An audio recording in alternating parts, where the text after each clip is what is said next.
कैसे हो आप सब। आशा करता हूँ बहुत ही बढ़िया होंगे और आपकी तैयारी बहुत ही अच्छी चल रही होगी, शानदार तरीके से चल रही होगी और ज़बरदस्त तरीके से चल रही होगी। चलनी भी चाहिए। कहते हैं ना, आंखों में अरमान लिया, मंजिल को अपना मान लिया, मुश्किल क्या आसान क्या, अब ठान लिया तो ठान लिया।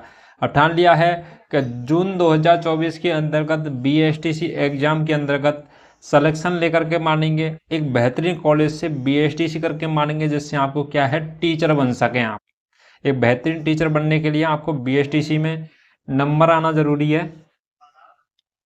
हेलो दोस्तों, मैं बच्चन पांडे आप सभी का हमारे channel Rajasthan study IQ GK में स्वागत करता हूं। मेरे प्यारे बच्चों, हम पढ़ रहे थे BSTC जो जून 2024 के अंदर का जो एग्ज़ाम लगने वाला है, उसके लिए हम प्रीवियस ईयर पेपरों का आपको सॉल्व करवा रहे थे।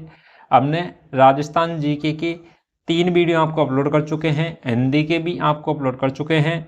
इसके अलावा हमने रीजनिंग की एक क्लास अपलोड हो चुकी है आपको, और अभी हम शैक्षणिक अभिरुचि जो कि आपकी 2009 का पेपर है, उसके अंतर्गत जो शैक्षणिक अभिरुचि के जो क्वेश्चन आए थे उनके बारे में हम डिस्कस करने वाले हैं कि किस प्रकार के क्वेश्चन आते हैं आपकी एग्जाम के अंतर्गत। ठीक है, तो इस प्रकार से हम देखने वाले हैं कि प्रीवियस ईयर पेपर किस प्रकार के क्वेश्चन आए थे, और जो कि क्या है, आपके रिपीट होते रहते हैं हर साल। 2009 का पेपर है, वो 2010-11 में रिपीट हो जाता है। क्वेश्चन क्या रिपीट होते रहते हैं, और उनके बनने का पैटर्न होता है क्वेश्चनों का, वो सेम रहता है हमेशा। ठीक है, चलिए दोस्तों, तो शैक्षणिक अभिरुचि और शैक्षणिक अभिरुचि है, तो उसके बारे में चर्चा करते हैं कि शैक्षणिक अभिरुचि के अंतर्गत जो फर्स्ट क्वेश्चन आया था वो कौन सा था। तो समाज में हो रहे नैतिक पतन को रोकने के लिए सर्वश्रेष्ठ विकल्प है। जो समाज में नैतिकता खत्म होती जा रही है, ठीक है, हिंसक लोग बनते जा रहे हैं, हिंसक प्रवृत्ति के लोग बनते जा रहे हैं, और ये क्या है, अपने कर्तव्यों को क्या है, ठीक तरीके से पालन नहीं करते हैं लोग। ठीक है, तो उसके जो पतन का जो रोकने के लिए जो सर्वश्रेष्ठ विकल्प है वो क्या रहने वाला है। ठीक है, तो उनको क्या है, शिक्षा के द्वारा सदाचार, ये पहला ऑप्शन। सेकंड ऑप्शन दे रखा है कठोर दंड। थर्ड ऑप्शन दे रखा है नैतिक शिक्षा, और उपयुक्त में से कोई नहीं। तो आपका ऑप्शन नंबर थर्ड हो जाएगा, नैतिक शिक्षा। अपन उनको नैतिक शिक्षा देंगे तो नैतिकता के बारे में उनको क्या है, जानकारी मिलेगी कि नैतिक शिक्षा से अपन क्या है, उनको जागरूक करेंगे, तो उससे क्या है, नैतिकता का जो पतन हो रहा है उसमें रोकने में क्या सहायता होगी। ठीक है, ऑप्शन नंबर थर्ड हो जाएगा राइट आंसर। नेक्स्ट क्वेश्चन की बात करें कि छात्रों के द्वारा छात्र संघ के चुनाव कराने का दबाव पड़ने पर प्राचार्य के रूप में आप क्या करेंगे। माना कि कोई आप संस्था है या कॉलेज है जिसके अंतर्गत क्या है, छात्र संघ के क्या है, चुनाव करवाने हैं, और उस पर दबाव आ रहा है कि उसको चुनाव करवाइए, तो उसके लिए आप एक प्राचार्य के मतलब उस संस्था के जो प्रधानाध्यापक होते हैं उसके रूप में आप क्या करोगे। तो आपसे क्वेश्चन में यह पूछा है, तो आपसे ऑप्शन दे रखा है कि चुनाव होने नहीं होने देंगे। एक तो ऑप्शन नंबर ये तो हो ही नहीं सकता। ठीक है, नेक्स्ट बात करें, उनकी समस्याओं को जानकर समाधान करने का प्रयास करेंगे। सही है, तो ये ऑप्शन नंबर बी हो जाएगा राइट आंसर के समस्या को पहले तो जानेंगे कि उनकी समस्या क्या आ रही है, और उस समस्या को जान करने के बाद में उसका समाधान करेंगे। ठीक है, तो ऑप्शन नंबर सेकंड हो जाएगा राइट आंसर। नेक्स्ट क्वेश्चन की बात करें कि आपकी पुत्री का विवाह होने को है, वर पक्ष आपसे दहेज की मांग करता है, ऐसी स्थिति में आप क्या करेंगे। ठीक है, यदि आपकी कोई पुत्री के पिता हो आप, और आपकी पुत्री की शादी करनी है, तो वर पक्ष क्या करता है, आपसे दहेज मांगता है। ठीक है, तो आप उस स्थिति में क्या करेंगे। तो अपन ऑप्शन नंबर पहला दे रखा है, उनके सामने गिड़गिड़ाएंगे। ठीक है, तो उनके सामने गिड़गिड़ाएंगे कि अपन क्या है, बहुत गरीब आदमी है सर, शादी कर लीजिए सर, ये बात है ना। एक तो ये होगा। नेक्स्ट बात करें, ऋण लेकर के दहेज की मांग पूरी करेंगे। क्या करेंगे, लोन लेकर के, कर्ज लेकर के क्या है, दहेज की मांग पूरी करेंगे। नेक्स्ट ऑप्शन दे रखा अपन को, दहेज की मांग नहीं करने के लिए उन्हें समझाने का प्रयास करेंगे। तो उन्हें समझाने का प्रयास करेंगे कि सर दहेज मत लीजिए, बेटी दे रहे हैं आपको, इस प्रकार से समझाने का उनको प्रयास करेंगे। नेक्स्ट बात करें कि अन्य लड़के से उसकी शादी करने का विचार करेंगे। तो आप इन चार ऑप्शनों में से क्या करेंगे। ठीक है, तो अपन को क्या है, अन्य लड़के से उनकी शादी करने का विचार करेंगे, क्योंकि जो दहेज मांग रहा है ना, तो ये बाद में भी लड़की को सही ढंग से रखे या नहीं रखे, बाद में भी और डिमांड आए, इसलिए उससे क्या है, उसको छोड़कर हम अन्य लड़के से शादी करने का विचार करेंगे। तो ऑप्शन नंबर 4 हो जाएगा राइट आंसर। ठीक है, चलिए दोस्तों, नेक्स्ट बात करें, नेक्स्ट क्वेश्चन की, तो समाज में प्रतिष्ठा का आधार धन होता है, तो समाज में जो प्रतिष्ठा होता है तो लोग बाग क्या है, धन, जैसे अच्छी फैमिली होती है, जिसके जो पैसे वाली फैमिली होती है उसकी ज़्यादा रेस्पेक्ट करती है लोग, ठीक है, आपने समाज में देखा होगा। तो समाज में प्रतिष्ठा का आधार धन होता है, यह बात सही है या गलत है, तो अपन को बताना है। पहला ऑप्शन दे रखा अज्ञात है, मतलब इसके बारे में कोई जानकारी नहीं है। दूसरा है यह असत्य है, ठीक है, पूर्ण सत्य है। इसके अलावा नेक्स्ट हो जाएगा आंशिक सत्य। तो ऑप्शन नंबर 4 हो जाएगा राइट आंसर, आंशिक सत्य, मतलब कुछ जगह तो ये सही बात है और कुछ जगह गलत बात है, ठीक है। तो समाज में प्रतिष्ठा के आधार पर धन होता है। तो प्रतिष्ठा मतलब समाज में इज्जत मिलती है ना समाज में, ठीक है, लोग बाग पूछते हैं, तो ये प्रतिष्ठा उसे बोलते हैं, ठीक है। तो उसके आधार पर आधार क्या होता है, धन, पैसा, मतलब पैसे वाले लोगों की ज़्यादा वैल्यू होती है। तो इसमें क्या है, कुछ बात तो सही है और कुछ बात क्या है, गलत, तो पूर्ण रूप से नहीं है, तो आंशिक रूप से सत्य है ये बात, ठीक है। नेक्स्ट बात करें, शिक्षा का दायित्व है। तो शिक्षक होता है, एक टीचर होता है, अध्यापक होता है, उसका दायित्व कौन सा है, ठीक है। नेक्स्ट ऑप्शन की बात करें तो केवल विद्यालय के प्रति दायित्व होता है शिक्षक का। नेक्स्ट हो जाएगा केवल स्वयं के प्रति दायित्व होता है।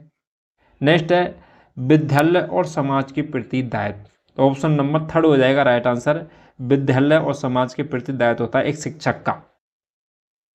समाज को एक बेहतर तरीके से क्या है, एक समाज का निर्माण करता है अध्यापक, और एक बच्चे के विकास में भी और विद्यालय के एनवायरनमेंट बनाने में एक शिक्षक का महत्वपूर्ण योगदान होता है। तो ऑप्शन नंबर 3 हो जाएगा, विद्यालय एवं समाज के प्रति दायित्व है। नेक्स्ट बात करें, शिक्षक समाज में परिवर्तन का मुख्य घटक है। तो शिक्षक होता है वो समाज में परिवर्तन का क्या होता है, मुख्य घटक होता है। तो इसके बारे में बात करें तो यह है कथन है, ये सत्य है, असत्य है, या फिर कैसा है।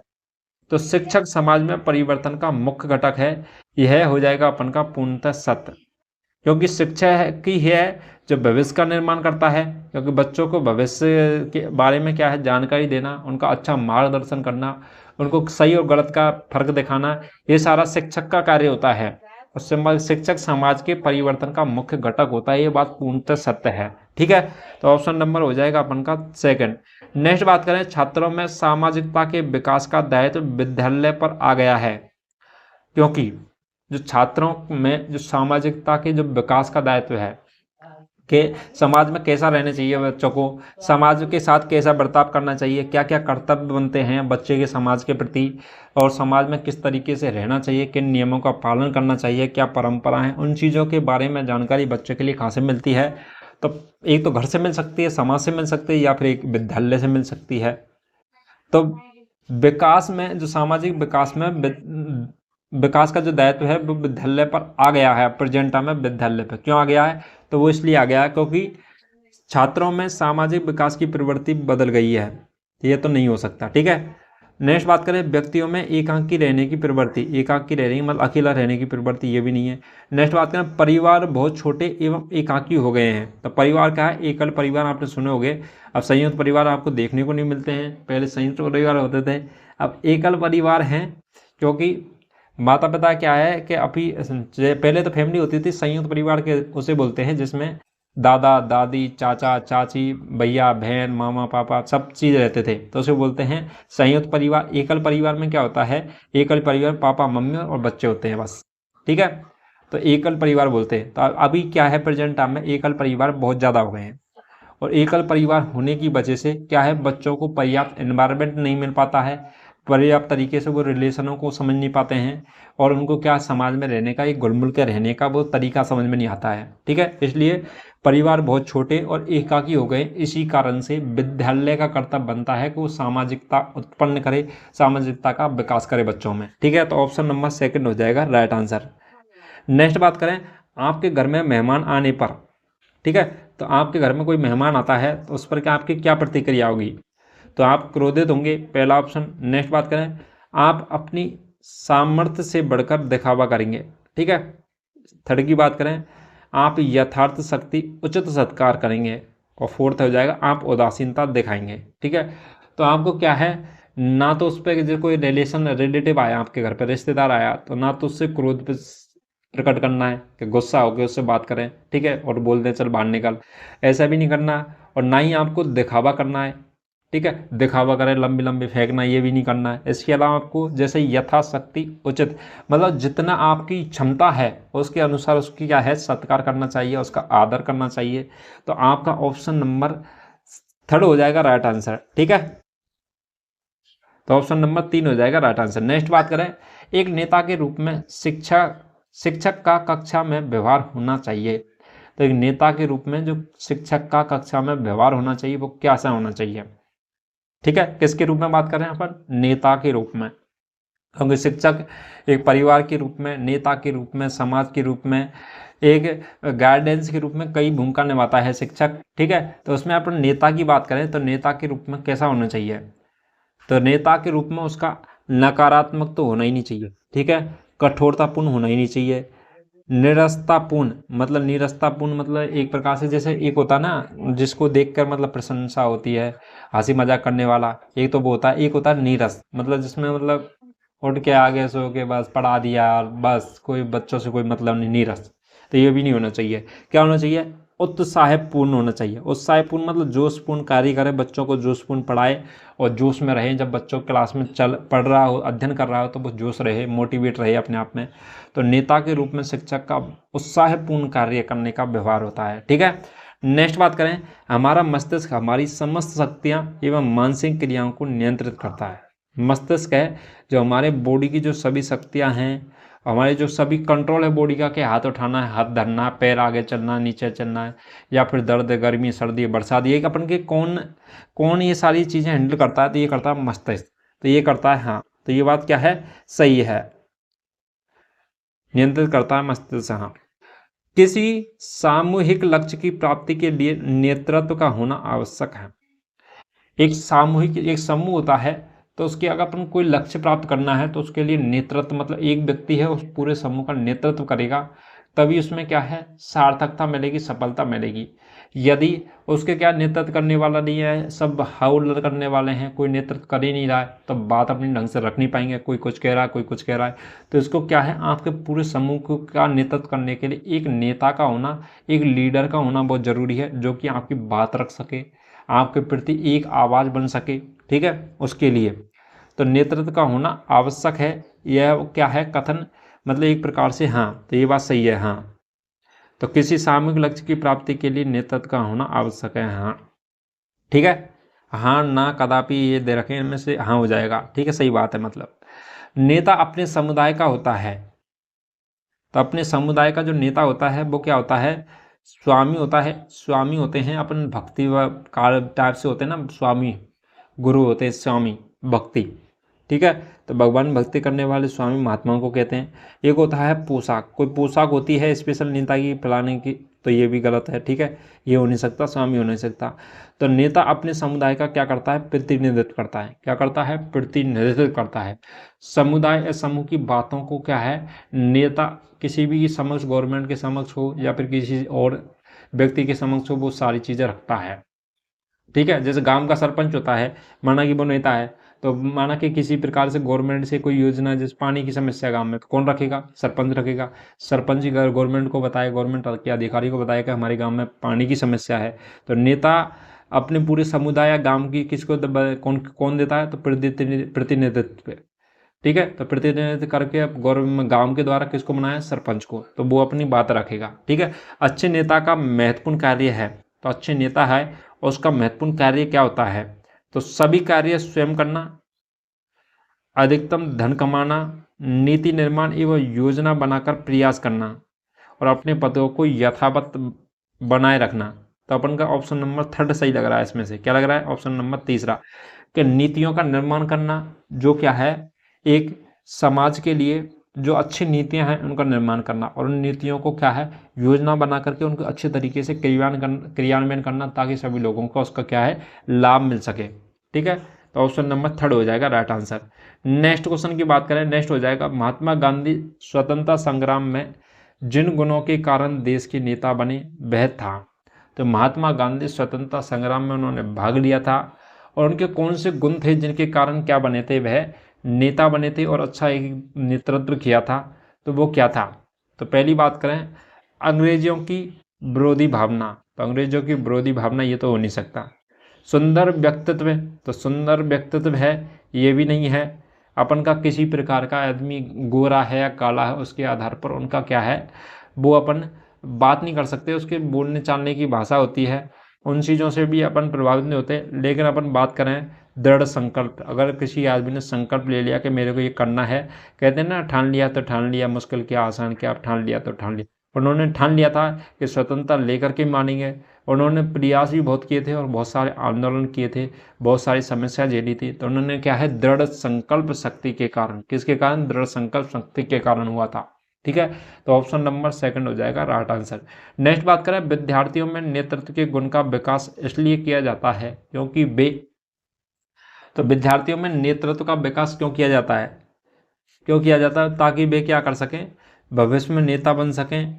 नहीं, ये तो बच्चा की रुचि है, वो बनना चाहे तो बन सकता है, नहीं तो ना बने। ठीक है, तो अपन इसको भी नहीं देंगे।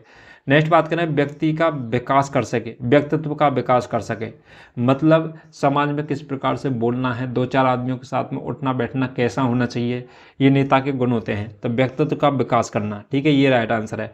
नेक्स्ट बात करें, जनता का मूर्ख बना सके, नहीं ये तो हो ही नहीं सकता। मित्रता का भाव बढ़ा सके, मित्रता का भाव बढ़ा सके, ये भी इतना नहीं है।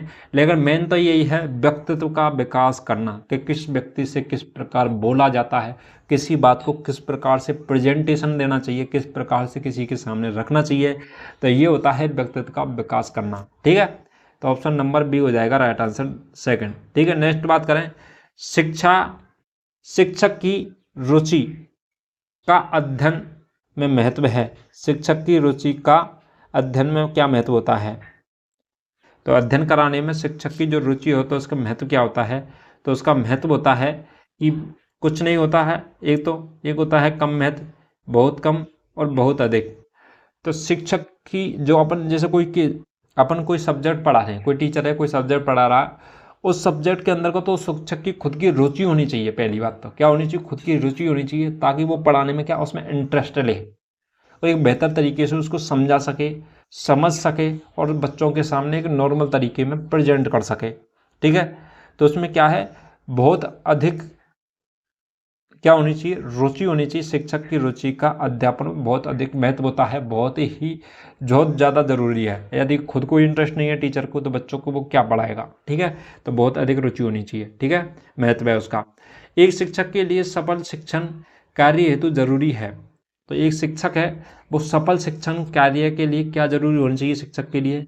तो जैसे कोई शिक्षक है तो वो शिक्षण कराना चाह रहा है किसी चीज़ का, कोई सब्जेक्ट का, कोई चैप्टर का, तो उसके लिए उसे क्या होना चाहिए कि सब्जेक्ट का एक तो पूरा नॉलेज होना चाहिए। क्या होना चाहिए, सब्जेक्ट का पूरा नॉलेज होना चाहिए, उसे प्रेजेंटेशन करने का तरीका आना चाहिए, बच्चों की क्षमता के अनुसार उसको डिलीवर करना, मतलब उन तक पहुंचाने का तरीका आना चाहिए। ठीक है, तो अपन बात करें कि शिक्षक के लिए सफल शिक्षण हेतु क्या जरूरी है, तो वो हो जाएगा अपन का विषय पर पकड़। क्या होनी चाहिए, विषय पर अच्छी पकड़ होनी चाहिए। धन दौलत तो हो ही नहीं सकता। नेक्स्ट बात करें, अच्छी वेशभूषा से कोई प्रभाव नहीं पड़ता। ठीक है, तो अपन बात करें सबसे पहले विषय पर पकड़ होना जरूरी है, जिससे आपको क्या बच्चों को आसानी से समझा सके। नेक्स्ट बात करें, छात्रों में व्यवहारिक चयन पर उसके माता पिता का प्रभाव भी पड़ता है। तो छात्रों में जो उसके व्यवहारिक चयन है, क्या अच्छा क्या गलत है, किससे कैसे क्या बोलना है, उसके चयन पर माता पिता होते हैं उसकी, तो उसका भी प्रभाव पड़ता है। क्योंकि कहते हैं ना कि बच्चे की प्रथम पाठशाला उसकी माँ होती है। क्या होता है, घर परिवार होता है, माँ होता है, तो वहाँ से भी वो सारी चीज़ें सीखता है।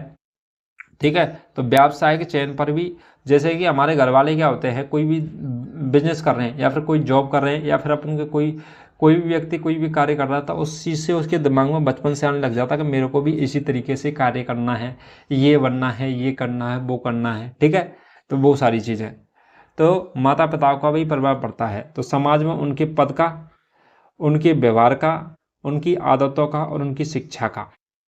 तो व्यावसायिक चयन पर उनके माता पिताओं के व्यवहार का भी प्रभाव पड़ता है। तो ये किसके कारण पड़ता है, उनकी शिक्षा का। ठीक है, तो उनकी शिक्षा का प्रभाव पड़ता है।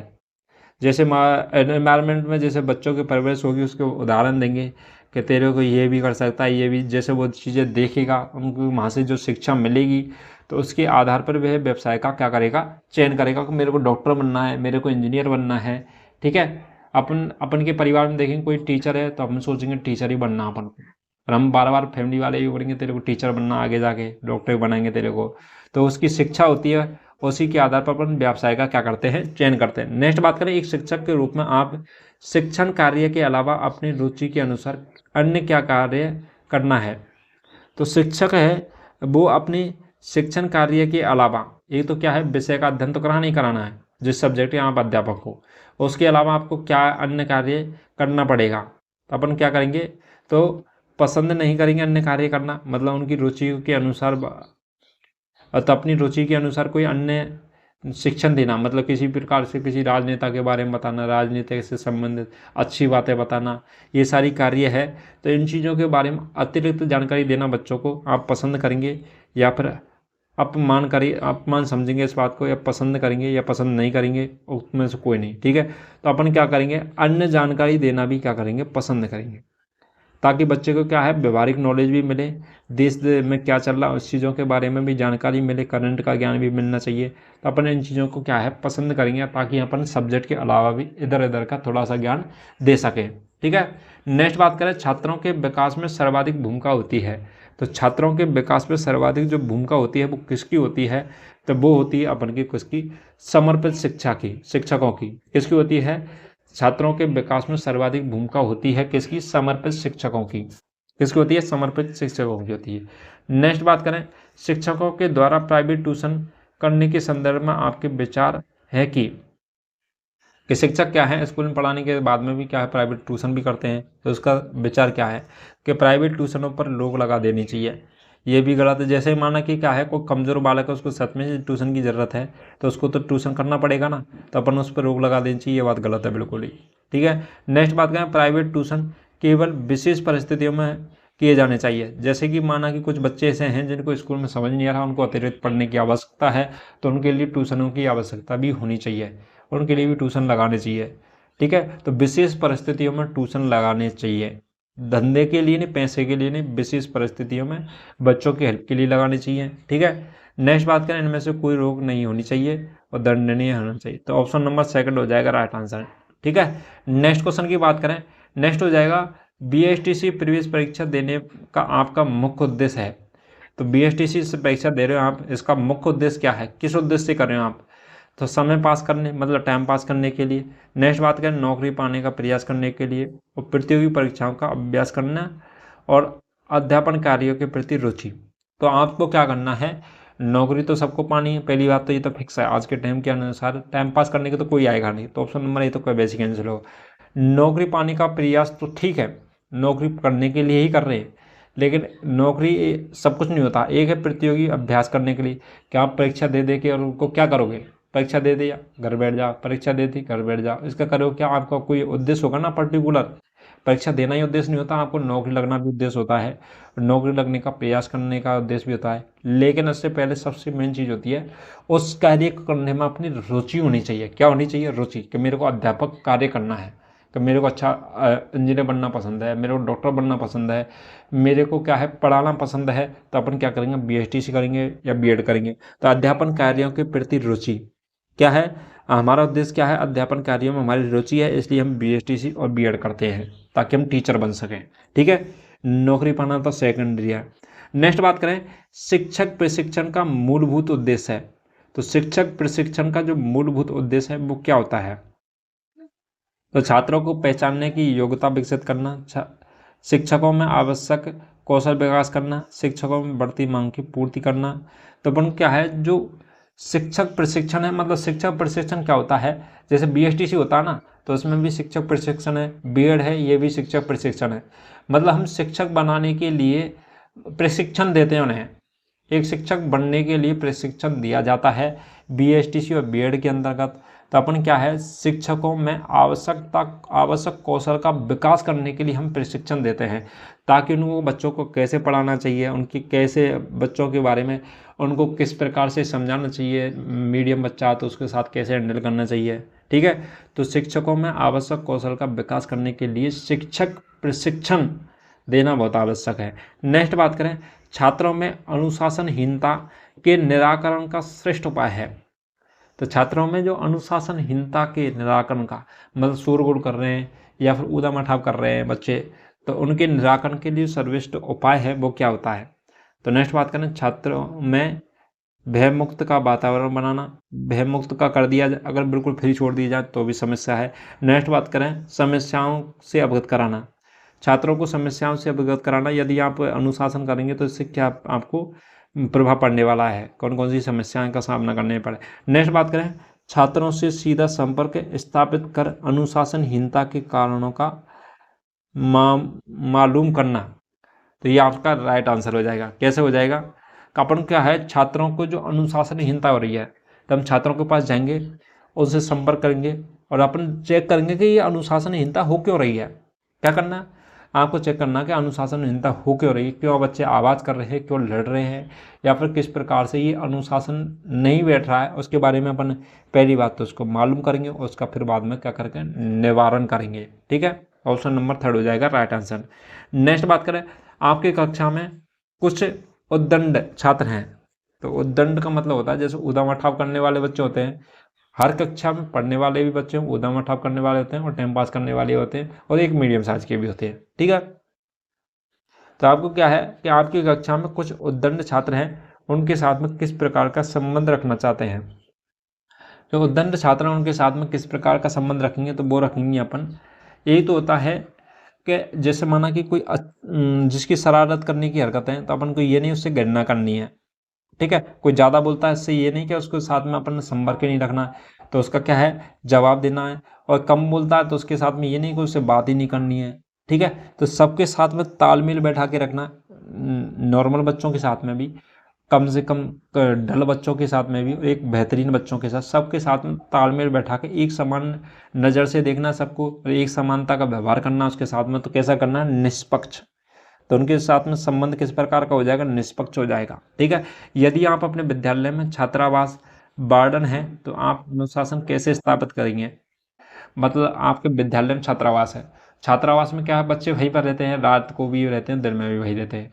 तो वो क्या है, यदि ऊधम अठाव करते हैं बच्चे या फिर कोई भी शिकायत आ रही है तो उनका अपन निवारण किस प्रकार से करेंगे, अनुशासन कैसे स्थापित करेंगे।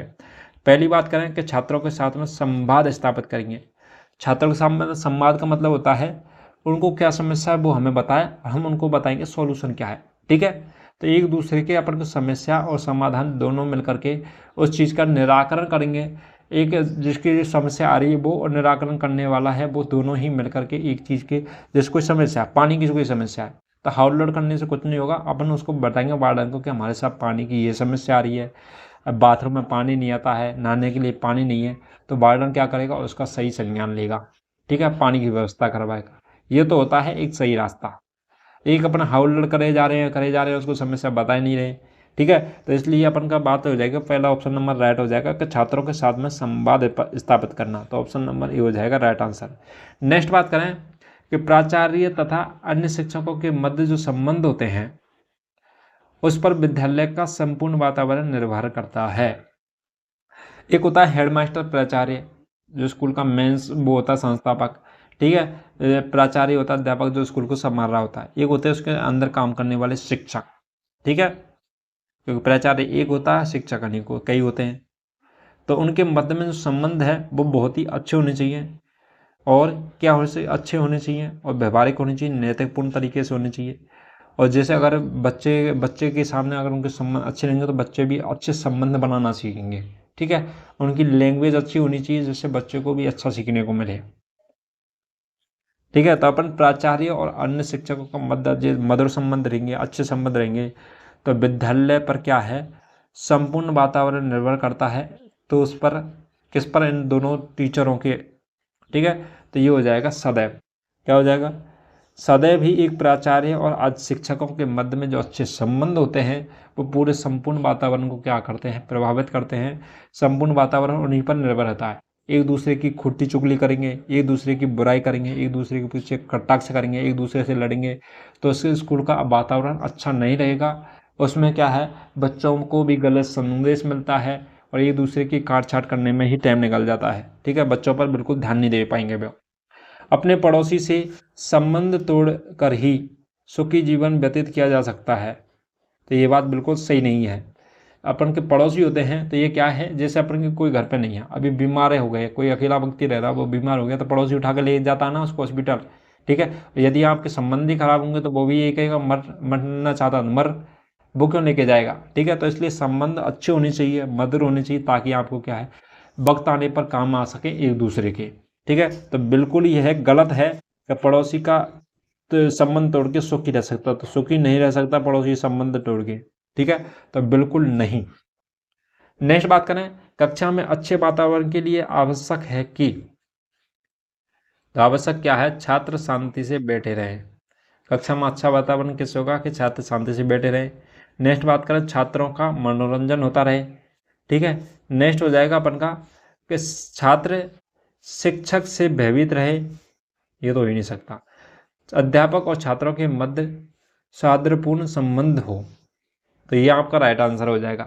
पहली बात तो ये भी सही है कि छात्र शांति से बैठे रहें, ये तो ठीक है, लेकिन बात करें शांति से बैठे रहें और कुछ अपन पढ़ा में भी नहीं, बच्चे पढ़े भी नहीं और अध्ययन ग्रहण नहीं कर पाए, कुछ चीज़ें शांति से बैठ रहे, माना कि बच्चे शांति से रहते हैं, लेकिन वो हम पढ़ा रहे हैं वो अंदर ग्रहण ही नहीं कर रहे, तो शांति बैठने का मतलब उद्देश्य पूर्ता होगा ही नहीं स्कूल आने का, ठीक है। और मनोरंजन भी लिमिट का होना चाहिए, और ये नहीं कि हमेशा मनोरंजन चलता रहे। नेक्स्ट बात करें अपन, अध्यापक एवं छात्रों के मध्य कैसा होना चाहिए, मधुर संबंध होने चाहिए, ठीक है। एक दूसरे से अपनी समस्या बताएं और उसका निराकरण हो, बच्चे को कहीं डाउट आ रहा तो वो उस टीचर से पूछे और प्यार से वो टीचर उसका क्या दे, जवाब दे। तो कैसा होना चाहिए, सौहार्दपूर्ण, मतलब अच्छा संबंध होना चाहिए। नेक्स्ट क्वेश्चन की बात करें, आप एक अध्यापक है, आपकी सहयोगी अध्यापिका साथ आपका व्यवहार होगा, तो आप क्या है, एक टीचर है और उसके साथ में एक सहयोगी अध्यापिका है, तो उसके प्रति आपका व्यवहार कैसा होगा, ठीक है। तो उसका व्यवहार किस प्रकार से होगा, मतलब एक मेल, मतलब एक पुरुष है और एक महिला टीचर है, तो उनके बीच में जो संबंध रहेंगे, व्यवहार कैसा होगा उसके प्रति, महिला टीचर के प्रति, तो किस प्रकार से होना चाहिए। विशेष, विशेष का मतलब होता है एक तो सभी टीचरों से ज़्यादा, और टीचर हैं उन पर इतना विशेष मतलब व्यवहार नहीं, लेकिन उस महिला टीचर है इस वजह से उस पर ज़्यादा ध्यान देते हैं, ठीक है। नेक्स्ट बात करें, कठोर, तो कठोर भी नहीं होना चाहिए। नेक्स्ट बात करें, अनिश्चित, पता नहीं कि निश्चित है कि नहीं है, कि कैसा होगा, ज़्यादा भी हो सकता है कम भी हो सकता है, ये भी नहीं हो सकता, तो कैसा होना चाहिए, सामान्य, मतलब सभी टीचरों की तरह उसके साथ में भी अपन को क्या करना है, व्यवहार करना, तो ऑप्शन नंबर 4 हो जाएगा राइट आंसर। नेक्स्ट बात करें, देश की उन्नति तभी संभव है जब प्रत्येक नागरिक जिस धर्म, क्षेत्र, भाषा की संकीर्णता से दूर होकर कार्य करता है। आप इस कदम से कहाँ तक सहमत हैं, तो अपन देश के अंतर्गत क्या है, तो कि उन्नति देश की तभी संभव होगी यदि कोई व्यक्ति जाति, धर्म, भाषा इत्यादि, जो ये संकीर्णता है, ये मतलब जो भेदभाव की जो सोच है, लिंग के आधार पर, धर्म के आधार पर, जाति के आधार पर, इस सोच को दूर करने करके वो क्या करे, कार्य करे, ठीक है। तो यह बात क्या है, पूर्णतः अपन सहमत है। यदि व्यक्ति जाति, धर्म, भेदभाव और इनसे दूर होकर के अगर कार्य करेगा तो एक अच्छे देश का निर्माण होगा, एक अच्छे राष्ट्र का निर्माण होगा, ठीक है। तो ये बात अपन पूर्णतः सहमत है। नेक्स्ट बात करें कि संप्रेषण कौशल अर्जित किया जा सकता है, यह कथन है। तो संप्रेषण कौशल होता है बोलने की जो कला होती है, अपने बात को रखने का जो तरीका होता है, इसको अपन क्या कर सकते हैं, अर्जित कर सकते हैं, ठीक है। तो ये बात क्या है, सत्य है, अपन क्या है इसको अर्जित कर सकते हैं, मतलब स्वयं अपन अभ्यास से भी इसको क्या सीखा जा सकता है, संप्रेषण कला को। नेक्स्ट बात करें, जटिल वाक्य तथा नकारात्मक भाषा विचार संप्रेषण बनाते हैं। तो जटिल वाक्य और नकारात्मक भाषा होती है, तो ये संप्रेषण को किस प्रकार बनाते हैं, तो पहली बात तो अपन बताते हैं, ये हो जाता है अपन जटिल वाक्य का प्रयोग करेंगे तो कठिन संप्रेषण हो जाएगा। कैसा हो जाएगा, कठिन संप्रेषण, सरल संप्रेषण तो होगा नहीं, प्रभावी का पता नहीं, अप्रभावी पता नहीं, लेकिन कठिन संप्रेषण हो जाएगा, ठीक है। तो जटिल वाक्य और नकारात्मक भाषा विचार संप्रेषण बनाते हैं, तो यह है संप्रेषण कैसा हो जाएगा, तो वो हो जाएगा अपन का कठिन, ठीक है, अपन कठिन हो जाएगा। इसके अलावा अप्रभावी हो सकता है अगर कठिन ना होता तो। नेक्स्ट क्वेश्चन की बात करें, तो एक शिक्षक के लिए अध्यापन कार्य जितना महत्वपूर्ण है, छात्रों के लिए पूछे गए प्रश्नों के उत्तर देना भी उतना ही महत्वपूर्ण है, ठीक है। अपन को थोड़ा सा कट रहा है, लेकिन अब मैं बोल रहा हूँ वही लाइन है ये, एक छात्र के लिए अध्यापन कार्य उतना महत्वपूर्ण है, एक शिक्षक का जो अध्यापन कार्य है, अध्यापन करने के लिए तो बच्चा है, उनको अध्यापन कराना इतना ही महत्वपूर्ण है जितना कि छात्रों के लिए पूछे गए प्रश्नों का उत्तर देना भी उतना ही महत्वपूर्ण है। ठीक है, तो जैसे अपन का उद्देश्य है, माना कि अपन पढ़ाने आए हैं, तो कोई चैप्टर अपन पढ़ा रहे हैं, ये तो अपन का महत्वपूर्ण उद्देश्य है और महत्वपूर्ण भी है। तो इसी प्रकार से जैसे कोई छात्र ने क्वेश्चन पूछा हमसे, तो उसका भी उत्तर देना भी हमारे लिए क्या है, महत्वपूर्ण है, जिम्मेदारी है। ठीक है, यदि आप कथन से कहाँ तक सहमत हैं, तो हम इस कथन से क्या है, पूर्णतः सहमत हैं। क्या है, पूर्णतः सहमत। यदि शिक्षक क्या है, अध्यापन कराने के प्रति अपना जिम्मेदार है, तो अब बच्चे ने कोई क्वेश्चन पूछा तो उसके लिए उसको बताने के लिए भी अपन जिम्मेदार रहेंगे। ठीक है, तो ये क्या है, अपन पूर्णतः से सहमत है। शिक्षक को अपने व्याख्यान को रोचक और ज्ञानवर्धक बनाने के लिए इनका प्रयोग करना चाहिए। ठीक है, तो शिक्षक को क्या है, जो अपन पढ़ा रहे हैं, जो चीज़ सब्जेक्ट के बारे में अपन बता रहे हैं, कोई चैप्टर के बारे में बता रहे हैं, उसको व्याख्यान को क्या है, रोचक तरीके से बताना है, स्टोरी करके, या फिर उसको अपन के क्या है, एनवायरनमेंट से जोड़ते हुए उसको बताना है। और कैसा होना चाहिए, ज्ञानवर्धक होना चाहिए, कि क्या है, ज्ञान को उसमें वृद्धि हो। ठीक है, तो उससे उस ज्ञान को उसमें वृद्धि हो, तो वृद्धि और रोचक बनाने के लिए उसके प्रयोग करना चाहिए। तो किस चीज़ का प्रयोग करना चाहिए, तो पहला है जटिल शब्दों का, नेक्स्ट बात करें प्रश्नों का, उदाहरणों का और चुटकुलों का। तो उसे अपन रोचक बनाने के लिए अपन किस चीज़ों का उपयोग करेंगे। ठीक है, तो अपन शिक्षक और ज्ञानवर्धन को रोचक बनाने के लिए हम उपयोग करेंगे, तो वो करेंगे उदाहरणों का। किसका करेंगे, उदाहरणों का। ठीक है, उदाहरणों का उपयोग करेंगे। नेक्स्ट बात करें कि अपन प्राथमिक कक्षाओं में प्राय संप्रेषण होना चाहिए। जो प्राथमिक कक्षा होती है, 1 से लेकर 5 तक की जो प्राथमिक शिक्षा होती है, उन पर संप्रेषण होना चाहिए। तो वो संप्रेषण कौन सी भाषा में होना चाहिए, तो संप्रेषण होना चाहिए, वो होना चाहिए अपन की मातृभाषा में। किस भाषा में होना चाहिए, जो अपने घर में बोली जाती है, मातृभाषा होती है, अपन की लोकल लैंग्वेज होती है, उसमें होना चाहिए। ठीक है, नेक्स्ट बात करें, एक शिक्षक को अपने सार्थक संप्रेषण में आत्मा संतोष होता है। तो एक शिक्षक को अपने सार्थक संप्रेषण में आत्मा संतोष पर्याप्त होता है। क्या आप इस कथन से सहमत हैं। तो एक शिक्षक होता है और वो सार्थक संप्रेषण मतलब उद्देश्यपूर्ण संप्रेषण होता है, उसमें अपन के मन के विचारों का होना चाहिए, जरूरी है। और उसको कहने से पहले अपन के अंदर संतुष्ट होनी चाहिए कि ये अपनी जो कह रहे हैं, ये वो बात सही बोल रहे हैं, या बच्चे के लिए जानने के योग्य है, या फिर बच्चे के लिए हेल्पफुल रहेगी, या फिर उसको ज्ञानवर्धक है भी है या नहीं है। तो कहाँ पर इसके कथन से सहमत हैं, तो हाँ है। तो आत्मसंतोष का होना बहुत ज़रूरी है कि ये बच्चे के लिए, भविष्य के लिए अच्छी रहेगी ये बात, तभी उसका क्या करते हैं, सार्थक संप्रेषण करेंगे। ठीक है, और अपन जिस लैंग्वेज का यूज़ कर रहे हैं, जिस अपन भाषा का यूज़ कर रहे हैं, उसी भाषा में हम जो कोई अपने मन के विचार बोलना चाहते हैं, बच्चा उन्हीं तरीके से, उसी तरीके से ही उसको क्या करें, ग्रहण करें। ठीक है, संप्रेषण कला में सभी में दक्षता समान रूप से पाई जाती है। तो संप्रेषण कला में सभी में दक्षता समान रूप से पाई जाती है। तो ये बात क्या है, गलत है।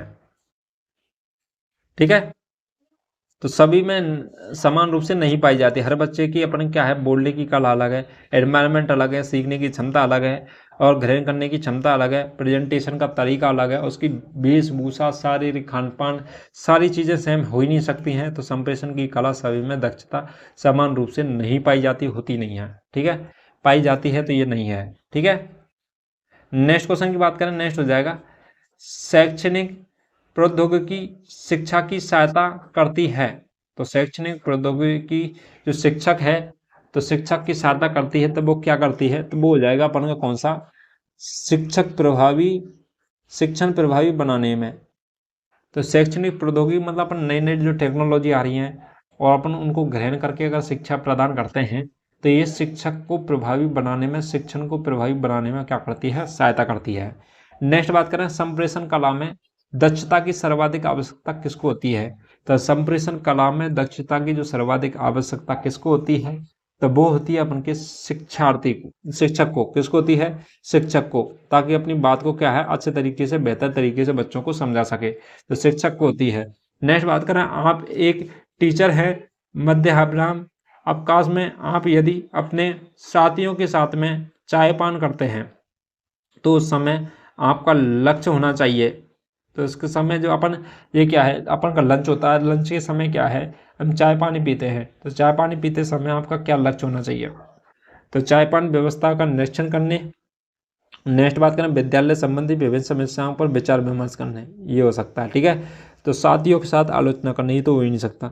और चाय व्यवस्था का निरीक्षण करना, ये नहीं हो सकता। अपन क्या करना है, विद्यालय संबंधी विभिन्न समस्याओं पर विचार करना चाहिए अपन को, शिक्षक को। ठीक है, तो चाय पान करते समय अपन को विद्यालय में जो समस्या है, बच्चों की जो समस्या है, उनके बारे में क्या करना चाहिए, विचार करना चाहिए। नेक्स्ट बात करें कि जन चेतना उत्पन्न करने हेतु अध्यापक को चाहिए कि,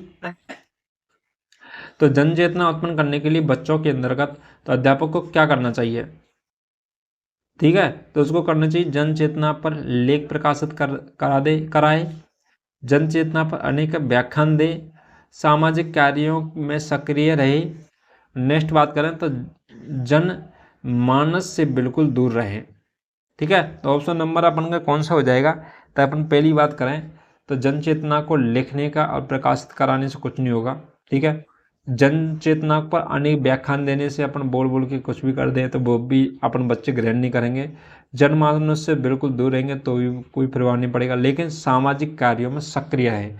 यदि अपन कोई चीज़ें अपन बोल करके बच्चों के ज्ञान देंगे तो अपन वो उतना ग्रहण नहीं करेंगे, लेकिन हम खुद वो कार्य कर रहे हैं, हम खुद वो अपने हाथों से वो कार्य कर रहे हैं, तो बच्चे अपन को कार्य करते हुए देखेंगे तो उनको क्या है, कुछ समझ में आएगा, उनको ग्रहण करेंगे और करने के लिए क्या होंगे, प्रेरित होंगे। ठीक है, तो सामाजिक कार्यों में सक्रिय रहेंगे तो उससे क्या है, जन चेतना उत्पन्न करने के लिए अध्यापक, ठीक है, तो अध्यापक को सामाजिक कार्यों में सक्रिय रहना चाहिए। नेक्स्ट बात करें, मताधिकार की आयु कम हो जाने पर शिक्षार्थियों में चेतना, तो मताधिकार की जो आयु है वो कम होने जाने पर क्या होती है, शिक्षार्थियों में जो चेतना होगी वो क्या होगी, तो वो क्या है, बढ़ जाएगी।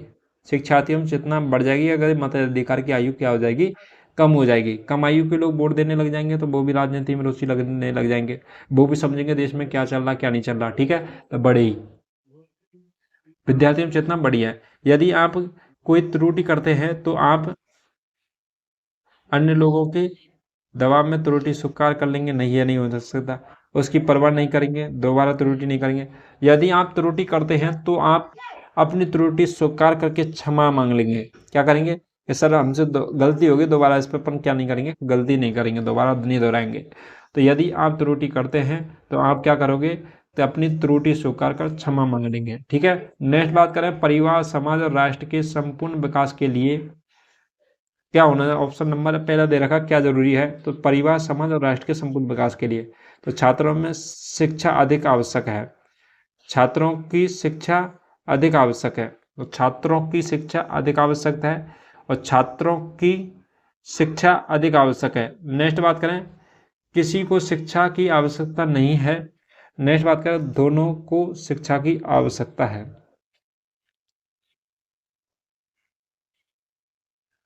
तो दोनों कौन कौन से हो जाएंगे, पहली बात तो परिवार समाज राष्ट्र के संपूर्ण विकास के लिए छात्र और अध्यापक दोनों की शिक्षा आवश्यक है। ठीक है, तो दोनों की क्या है, शिक्षा आवश्यक है, परिवार की भी शिक्षा होना, समाज और देश राष्ट्र के बारे में सभी चीज़ों के बारे में शिक्षक को शिक्षार्थियों को दोनों को उसकी समझ होनी चाहिए और तभी इसका क्या है, उद्देश्य पूर्ण होगा। नेक्स्ट ऑप्शन नंबर 4 हो जाएगा राइट आंसर। नेक्स्ट बात करें, शिक्षक को अपने शिक्षण कार्य के अलावा विद्यार्थियों के स्वास्थ्य के संबंध में भी सजग रहना चाहिए। इस कथन पर आप सहमत हैं, तो आप पूर्णतः सहमत हैं, क्योंकि बच्चों को शिक्षा कराने के साथ साथ उसके जो बॉडी के लक्षण हैं, उसके जो हारी बीमारी है उनसे दूर करने का, उनसे बचने का, उनके निराकरण करने का और उन बीमारियों से दूर हटने का, मतलब एक प्रकार से स्वस्थ बच्चे के लिए क्या करना चाहिए, प्रयास करने चाहिए कि क्या हाथ धोना चाहिए, अपन को फ्रेश होने के बाद हाथ धोने चाहिए, मुंह धोना चाहिए, प्रत्येक दिन नहाना चाहिए। ठीक है, हाथ धोकर खाना खाना चाहिए, इन चीज़ों के बारे में अपन को शिक्षक को उनको बताना है। ठीक है, लक्ष्य प्रधान संप्रेषण ही सार्थक होता है, क्या आप इस कथन से सहमत हैं? तो लक्ष्य प्रधान संप्रेषण अपन क्या है, कोई भी बात अपन रख रहे हैं तो उसका क्या एक उद्देश्य होना चाहिए, एक लक्ष्य होना चाहिए। ठीक है, तो अपन को, अब मैं कोई एक चीज़ है अपन के बच्चे के लिए बता रहा हूँ तो उसका एक उद्देश्य होना चाहिए कि ये बच्चे की क्या है, ये काम आएगी, या फिर उसको बच्चे उसको सार्थक रूप से समझे, जिस भाषा में मैं बोल रहा हूँ उसी भाषा में समझे वो, तो सब पर संप्रेषण होगा। लक्ष्य पूर्ण प्रदान मतलब हम जो चीज़ पढ़ा रहे हैं, जैसे माना कि 10th क्लास पढ़ा रहे, 5वीं क्लास पढ़ा रहे हैं, 5वीं क्लास बोर्ड की हो गई, तो हम उसको मैथ सब्जेक्ट पढ़ा रहे हैं, तो हम उसको वही सारी चीज़ें पढ़ाएं जो सब्जेक्ट के अंतर्गत आ रही हैं, और उनका लक्ष्य है 5वीं क्लास पास करना एक बेहतरीन अंकों के साथ में, ठीक है। और वो हमारा लक्ष्य पूरा बेहतरीन तरीके से बच्चों को 5वीं क्लास का पूरा कंप्लीट सिलेबस अच्छे तरीके से समझाना, ताकि सोच समझ विकसित कर सके। तो ये अपन क्या है लक्ष्य, तो उसी उद्देश्य के आधार पर हम क्या करना चाहिए, संप्रेषण करना चाहिए, ठीक है। इससे अपन क्या है पूर्ण से सहमत है। नेक्स्ट बात करें, अध्यापक को अपने विद्यार्थियों को समाज में उचित स्थान दिलवाने हेतु क्या करना चाहिए।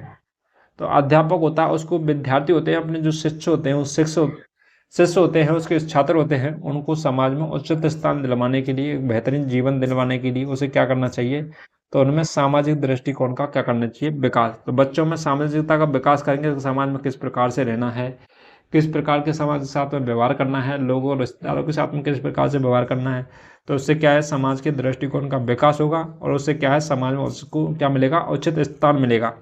नेक्स्ट बात करें, आपके मतानुसार एक अच्छा शिक्षक माना जाता है जो विद्यार्थियों में, तो हमारे अनुसार जो अच्छा शिक्षक माना जाता है जो कि क्या है विद्यार्थियों में क्या गुण उत्पन्न करेगा, तो विद्यार्थियों में उचित आदर्शों का अनुकरण करने की प्रकृति का विकास करेगा। तो ऑप्शन नंबर ए है, ये अपन को लग रहा है सही सा, ठीक है।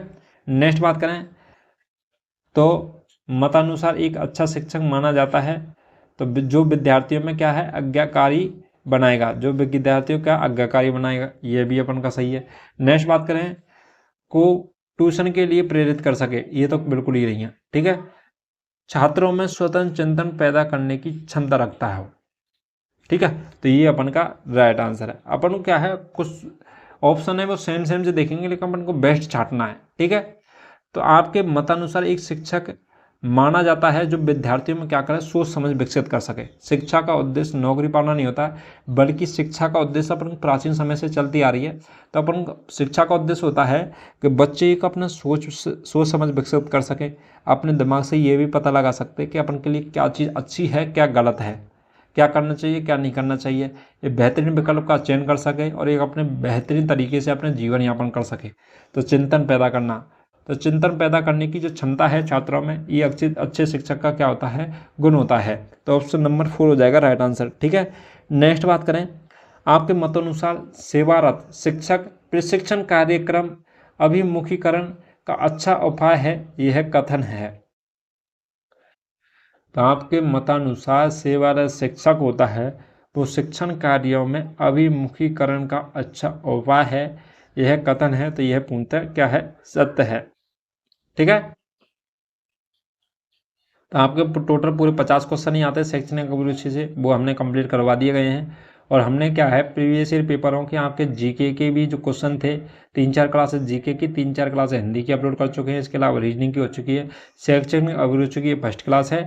तो अभी हमें इसी प्रकार से आपके प्रीवियस ईयर पेपरों की और भी अपन क्लास लेकर के आएंगे। तब तक के लिए जिन बच्चों ने पिछली वीडियो नहीं देखी तो उनको देखिए। यदि वीडियो अच्छा लगा तो वीडियो को लाइक कीजिए, कमेंट कीजिए और चैनल को सब्सक्राइब जरूर कीजिए और ज़्यादा से ज़्यादा बच्चों को शेयर कीजिए ताकि आप जैसे भाइयों की मदद हो सके। चलिए दोस्तों, आज के लिए इतना ही। अब मिलते हैं नेक्स्ट क्लास में नेक्स्ट टॉप क्वेश्चनों के साथ में, प्रीवियस ईयर पेपरों के साथ में। तब तक के लिए थैंक यू सो मच।